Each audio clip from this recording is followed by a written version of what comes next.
lamang po sa Pilipinas, humagupit din sa Taiwan ang bagyong Leon na may international name na Kongray. Pero bago pa yan ito mag-landfall, maladilubyong hangin na ang naranasan doon. Narito po ang report. Binayo ng malakas na hangin at ulan ang mga punong yan sa Taiwan. Hinampas naman ng malaking alon ng dike at ang fishport na yan. Rumagasa rin ang baha na may halong putik. Ganyan katindi ang epekto ng Super Typhoon Leon o Kongray bago pa man ito maglandfall sa Taiwan. At nang tuluyan na itong tumama sa kalupaan, mabagsik na hangin ang naranasan ng mga taga-Taiwan. Ang mga eroplano sa Taoyuan International Airport pahirapan sa pag-take off at pag-landing dahil halos tangayin ito ng hangin.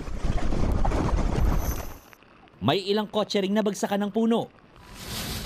Buwis buhay namang tinawid ng ilang rider ang binahang kalsada. Pinalikas agad ang mga residente. Ganito naman kalakas ang hangin na bumayo sa Taipei. Kaya ang mga kababayan natin doon, kahit nakakapote, basang-basa pa rin ang ulan. Ang OFW na si Hilda Banugan, hindi muna lumabas mula sa tinutuluyan niyang bahay sa Taiwan. Nag-announce kahapon yung Taiwan government ng suspended classes in work sa lahat ng antas. And then kagabi, naramdaman na namin yung sipol ng hangin.